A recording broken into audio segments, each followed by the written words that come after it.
ఈ 18తోనే సరిపెట్టుకుంటారా? ఎందుకంటే ఆయన లెక్క ప్రకారం 30,000. మీరేమంటారు? వాసుదేవన్ గారు, గుడ్ మార్నింగ్. ప్యానల్ మెంబర్స్ అందరికీ నమస్కారం.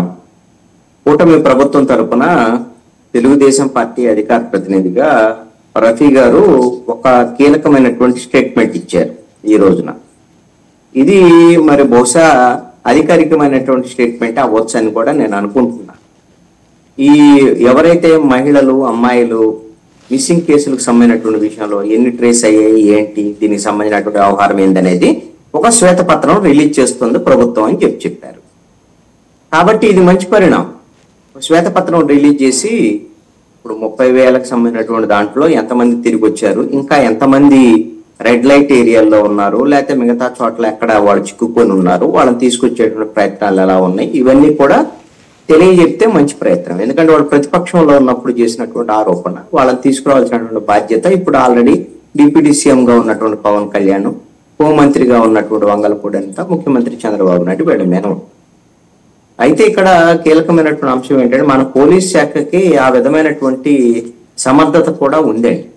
గతంలో ఏపీ సిఐడిలో ఉన్నటువంటి ఉమెన్ ప్రొటెక్షన్ సెల్లో కీలకమైనటువంటి చాలా ఢిల్లీ రెడ్ లైట్ ఏరియాలో ఉన్నటువంటి వాళ్ళని, భివండి, అదేవిధంగా ముంబాయి, ఇట్లాంటి రెడ్ లైట్ ఏరియాల్లో చిక్కుకున్నటువంటి వాళ్ళను కూడా రెస్క్యూ చేసి తీసుకొచ్చినటువంటి చరిత్ర ఉందండి.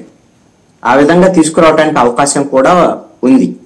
కాబట్టి ముందు డిప్యూటీ సీఎంగా ఉన్నటువంటి పవన్ కళ్యాణ్ హోంమంత్రితో కలిసి ఏపీసీఐడికి సంబంధించినటువంటి లేకపోతే డీజీపీ, పోలీస్ శాఖ వీళ్ళతో ముందు ఒక రివ్యూ చేయాలి. ఫస్ట్ ఒక రివ్యూ చేసి ఎంతమంది వచ్చారు, ఏంటి అనేటువంటి దాని, ఇంకా రావటానికి తిరిగి రాలేనటువంటి వాళ్ళ పరిస్థితి ఏంటి అనేటువంటి దాని మీద ఒక రివ్యూ చేసి దాని మీద చర్యలకు ఉపక్రమిస్తే మంచిది అనేటువంటి. ఎందుకంటే ఇలాంటి విషయాలను ఎక్కువ జాప్యం చేయకూడదు. 6 నెలలే ప్రభుత్వం వచ్చి కాదనటం వల్ల ఇలాంటి విషయాలను జాప్యం చేయకూడదు. కాబట్టి వాళ్ళు త్వరితగతిన ఆ ప్రయత్నం చేస్తారనేటువంటి దాని మీద మనము ఆశిద్దామండి.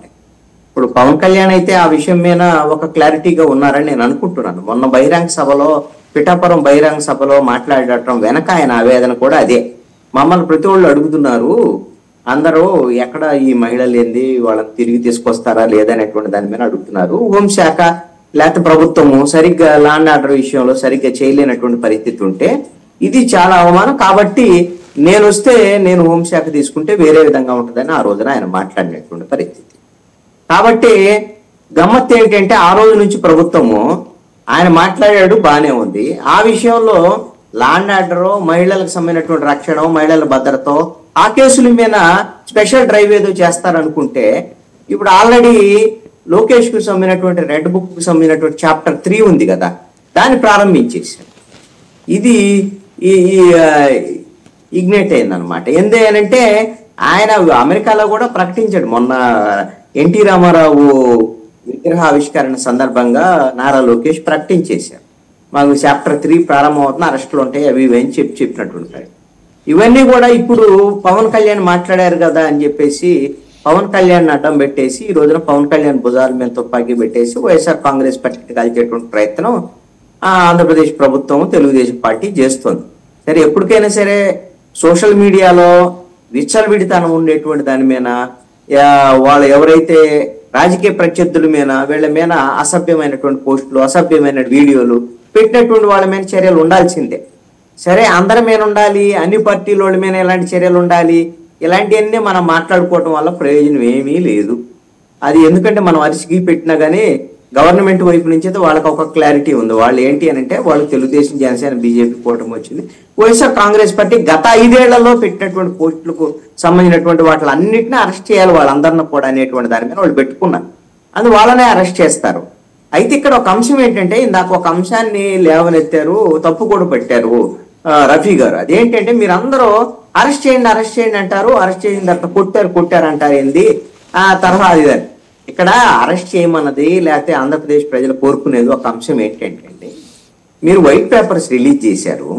వైట్ పేపర్స్ రిలీజ్ చేసి ఒక 7-8 శాఖలకు సంబంధించి 1,000 కోట్ల రూపాయల కుంభకోణాలు జరిగినాయి అని పెద్దిరెడ్డి రామచంద్రారెడ్డి నుంచి, విజయసాయి రెడ్డి దగ్గర నుంచి, లేకపోతే వీళ్ళందరూ జగన్మోహన్ రెడ్డి దగ్గర నుంచి వీళ్ళందరి మీద మేము కేసులు పెడతాం, అవన్నింటిని వెలికి తీస్తామని చెప్పినటువంటి మాటలు 6 నెలలైనవి.